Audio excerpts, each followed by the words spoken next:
Hello friends, welcome to manjuscookingdiary. நம்ம சம்மருக்கு ஏத்த மாதிரி நல்லா ஜில்லுன்னு மதுரை ஸ்பெஷல் ஜிகர்தண்டா தாங்க பார்க்க போறோம். வாங்க வீடியோக்குள்ள போலாம்.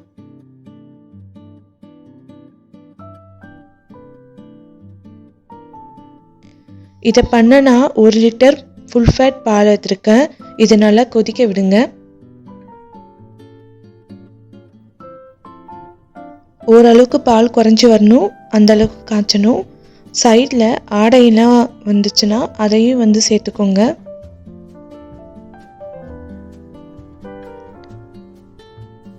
இப்போ நம்ம சர்க்கரை சிரப் செஞ்சுக்கலாம். அதுக்கு 5லேருந்து 6 டீஸ்பூன் இல்லைன்னா அரை கப் சர்க்கரை சேர்த்துக்கோங்க. இப்போ சர்க்கரை நல்லாவே கரைஞ்சி வருது. இந்த நேரத்தில் சுட தண்ணி சேர்த்துக்கோங்க. அப்போ நல்லாவே நம்மளுக்கு சுகர் சிரப் கிடைக்கும். இப்போ இந்த கொதிக்கிற பால்லே நம்ம சர்க்கரை பாகு சுகர் சிரப்பை கொஞ்சம் கொஞ்சமாக சேர்த்துக்கலாம். நல்லா கலக்கி விட்டுட்டே வாங்க, கொஞ்சம் கொஞ்சமாக சேர்த்து.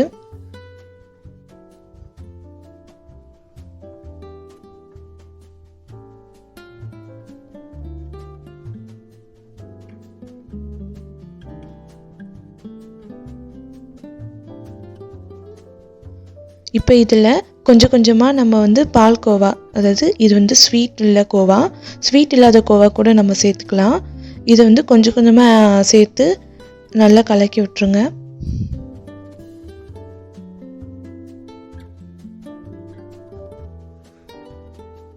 இப்போ நம்ம ஜிகர்தண்டாக்கு பால் ரெடி ஆயிடுச்சு.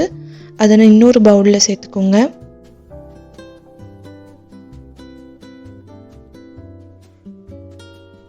இப்போ நம்ம கேரமல் ஐஸ்கிரீம் செஞ்சுக்கலாம். அதுக்கு நான் ஃப்ரெஷ் க்ரீம் எடுத்துருக்கேன்.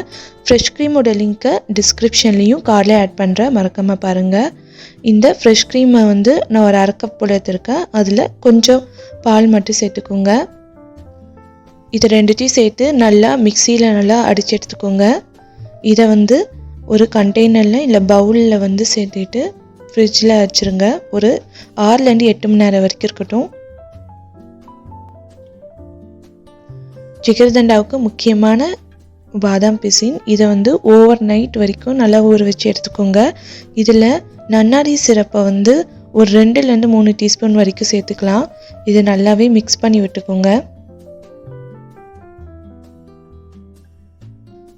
ஜிகர்தண்டாவுக்கு தேவையான பொருள்லாம் தயாராகிடுச்சு. இப்போ நம்ம ஜிகர்தண்டா பண்ணிக்கலாம். இதுக்கு நன்னாரி சிரப்பை ஒரு 1லேருந்து 2 டீஸ்பூன் வரைக்கும் நம்ம எடுத்துக்கலாம்.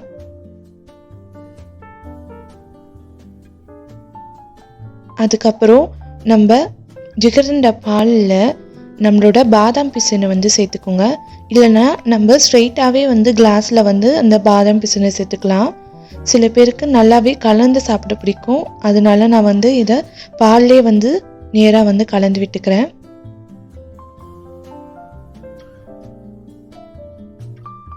இப்போ இந்த ஜிகர்தண்டா பாலை நம்ம கிளாஸில் சேர்த்துக்கலாம்.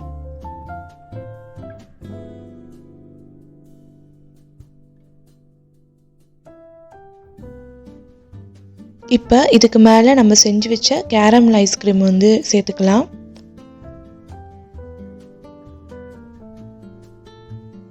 டெக்கரேஷனுக்காக நன்னாரி சிரப் இந்த மேலோட்டமாக சேர்த்துக்கலாம். இப்போ நம்மளோட ஜிகர்தண்டா மதுரை ஸ்பெஷல் ஜிகர்தண்டா தயாராகிடுச்சு.